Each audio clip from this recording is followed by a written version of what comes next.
नमस्कार, आओ मिलकर सीखे चैनल पर आपका हार्दिक स्वागत है। इस वीडियो में हम कक्षा 7 इतिहास के दैनिक पाठ योजना बनाना सीखेंगे, जिसमें प्रकरण लिया है मनसबदार, जब्त एवं जमींदार। इसमें शिक्षण बिंदु है मनसबदार, जब्त और जमींदार। तो चलिए शुरू करते हैं।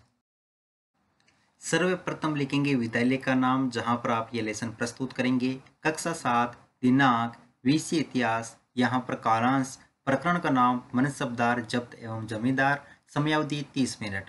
अब एक टेबल ड्रॉ करके एक तरफ लिखेंगे शिक्षण उद्देश्य, दूसरी तरफ अपेक्षित व्यवहारगत परिवर्तन। शिक्षण उद्देश्य में पहला लिखेंगे ज्ञानात्मक। इसमें लिखना है विद्यार्थी मनसबदार, जब्त एवं जमींदार से संबंधी विभिन्न तथ्यों का प्रत्यास्मरण कर सकेंगे। विद्यार्थी मनसबदार, जब्त एवं जमींदार से संबंधी विभिन्न तथ्यों का प्रत्याविज्ञान कर सकेंगे।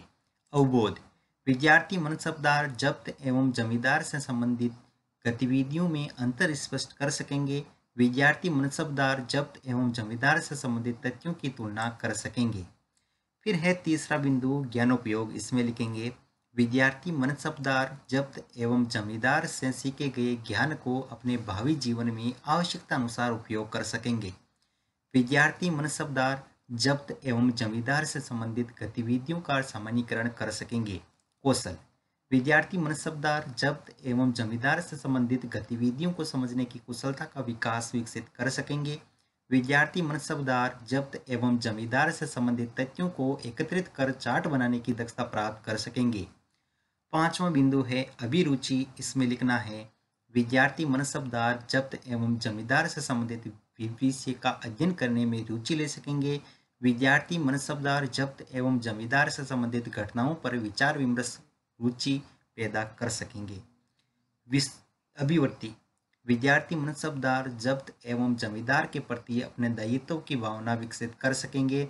विद्यार्थी मनसबदार, जब्त एवं जमींदार से संबंधित तथ्यों के प्रति सकारात्मक एवं समीक्षात्मक दृष्टिकोण का दायित्व निभा सकेंगे। शिक्षण सहायक सामग्री, जिसमें लिखेंगे लपेट फलक, श्यामपट, चौक, डस्टर, संकेतक एवं समस्त कक्षा उपयोगी शिक्षण सहायक सामग्री।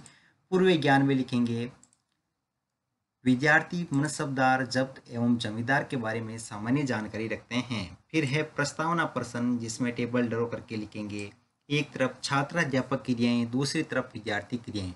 अगर आप छात्राध्यापिका है तो जहां पर भी छात्राध्यापक लिखा है उसकी जगह आप छात्राध्यापिका लिखेंगे। इसमें फर्स्ट क्वेश्चन करेंगे राणा सांगा कहाँ का शासक था? मेवाड़ का। मेवाड़ की स्वतंत्रता की प्रतिज्ञा किसने ली? महाराणा प्रताप ने। महाराणा प्रताप का शत्रु कौन था? अकबर। अकबर ने कौन सी प्रथा का प्रारंभ किया? मनसबदारी प्रथा का। मनसबदार, जब्त एवं जमींदार के बारे में आप क्या जानते हैं? समस्यात्मक प्रश्न। उद्देश्य कथन में लिखेंगे आज हम मनसबदार, जब्त एवं जमींदार के विषय में विस्तृत अध्ययन करेंगे। फिर है प्रस्तुतिकरण, जिसमें टेबल ड्रॉ करके लिखेंगे शिक्षण बिंदु, छात्राध्यापक क्रियाएं, विद्यार्थी क्रियाएं, विधि पर विधि, श्यामपट सार। शिक्षण बिंदु में पहला बिंदु लेंगे मनसबदार, जिसमें विकासात्मक प्रश्न में फर्स्ट क्वेश्चन बाबर ने भारत में किस साम्राज्य की नींव रखी थी? मुगल साम्राज्य की।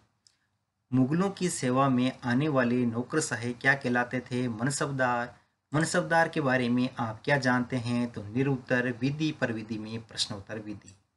फिर है छात्राध्यापक कथन, जिसमें लिखेंगे मनसबदार शब्द का प्रयोग ऐसे व्यक्तियों के लिए होता था जिन्हें कोई मनसब यानी कोई सरकारी हैसियत अथवा पद मिलता था।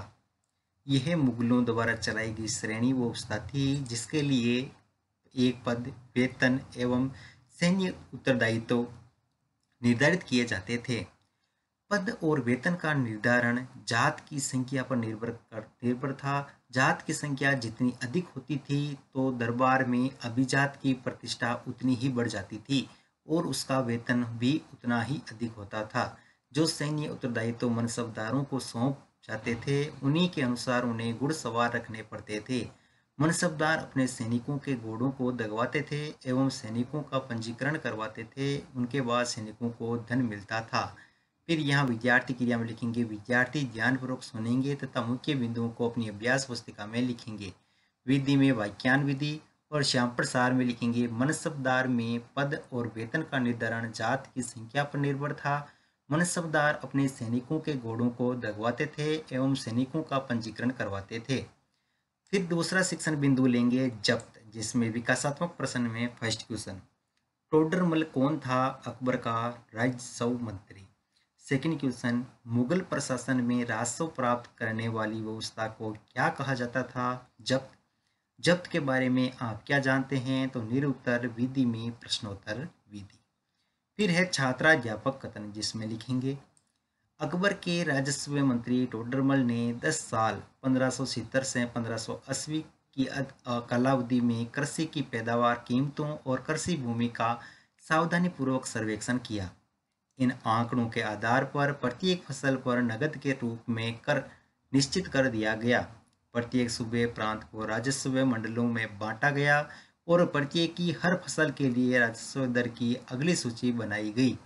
राजस्व प्राप्त करने की इस व्यवस्था को जब्त कहा जाता था। यह व्यवस्था उन स्थानों पर प्रचलित थी जहां पर मुगल प्रशासनिक अधिकारी भूमि का निरीक्षण कर सकते थे। ऐसा निरीक्षण गुजरात और बंगाल जैसे प्रांतों में संभव नहीं हो पाया था। विद्यार्थी क्रिया में लिखेंगे विद्यार्थी ध्यानपूर्वक सुनेंगे तथा मुख्य बिंदुओं को अपनी अभ्यास पुस्तिका में लिखेंगे। विधि में व्याख्यान विधि और श्यामपट सार में लिखेंगे राजस्व प्राप्त करने को जब्त कहा जाता था। मुगल प्रशासनिक अधिकारी भूमि का निरीक्षण कर सकते थे। फिर है बोध प्रश्न, तो इसमें 5 क्वेश्चन करेंगे। कृषि की पैदावार, कीमतों और कृषि भूमि का सावधानी पूर्वक सर्वेक्षण किसने किया था। टोडरमल ने। प्रत्येक प्रांत को किसमें बांटा गया था। राजस्व मंडलों में। विधि में प्रश्नोत्तर विधि। तीसरा शिक्षण बिंदु लेंगे जमींदार, जिसमें विकासात्मक प्रश्न में फर्स्ट क्वेश्चन, भारत देश की अर्थव्यवस्था किस पर टिकी हुई है। कृषि पर। सेकंड क्वेश्चन, मुगल काल में खेती करने वालों से कर कौन वसूलते थे। जमींदार। थर्ड क्वेश्चन करेंगे जमींदार के बारे में आप क्या जानते हैं, तो यहाँ पर विद्यार्थी क्रिया में निरुत्तर, विधि में प्रश्नोत्तर विधि। फिर है छात्राध्यापक कथन, जो इसमें लिखेंगे मुगलों की आमदनी का प्रमुख साधन किसानों की उपज से मिलने वाला राजस्व था।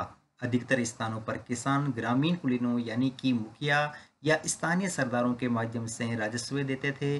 चाहे वे स्थानीय ग्राम के मुखिया हो या फिर शक्तिशाली सरदार हो, मुगल एक ही शब्द जमींदारी का प्रयोग करते थे। कुछ क्षेत्रों में जमींदार इतने शक्तिशाली थे कि मुगल प्रशासकों द्वारा शोषण किए जाने की स्थिति में वे विद्रोह कर सकते थे।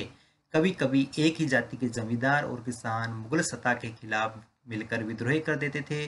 17वीं शताब्दी के आखिर में से ऐसे किसान विद्रोह ने मुगल साम्राज्य के स्थायित्व को चुनौती दी। विद्यार्थी क्रिया में लिखेंगे विद्यार्थी ध्यानपूर्वक सुनेंगे तथा मुख्य बिंदुओं को अपनी अभ्यास पुस्तिका में लिखेंगे। विधि में व्याख्यान विधि और श्यामपट सार में लिखेंगे जमींदार इतने शक्तिशाली थे कि मुगल प्रशासकों द्वारा शोषण किए जाने की स्थिति में विद्रोह कर सकते थे। फिर है बौद्ध प्रश्न, तो इसमें फर्स्ट क्वेश्चन करेंगे मुगलों की आमदनी का प्रमुख साधन क्या था, तो किसानों की उपज से मिलने वाला राजस्व। अधिकतर किसान किसके माध्यम से राजस्व देते थे। स्थानीय सरदारों के माध्यम से। विधि में प्रश्नोत्तर विधि। फिर है मूल्यांकन प्रश्न, तो इसमें फर्स्ट क्वेश्चन करेंगे राजस्व प्राप्त करने की व्यवस्था कहलाती है जब्त जमींदार मनसबदार कोई भी नहीं। पद और वेतन का निर्धारण की संख्या पर निर्भर था। जब्त या जात सैन्य उत्तरदायित्व मनसबदारों को सौंपे जाते थे। सत्य या असत्य, मुगल साम्राज्य में जमींदार कैसे थे। टोडरमल ने कितने वर्ष तक राजस्व का सर्वेक्षण किया। गृह कार्य में लिखेंगे मनसबदार का अर्थ स्पष्ट कीजिए और जब्त और जमींदार को स्पष्ट कीजिए। अंत में पर्यवेक्षक टिप्पणी।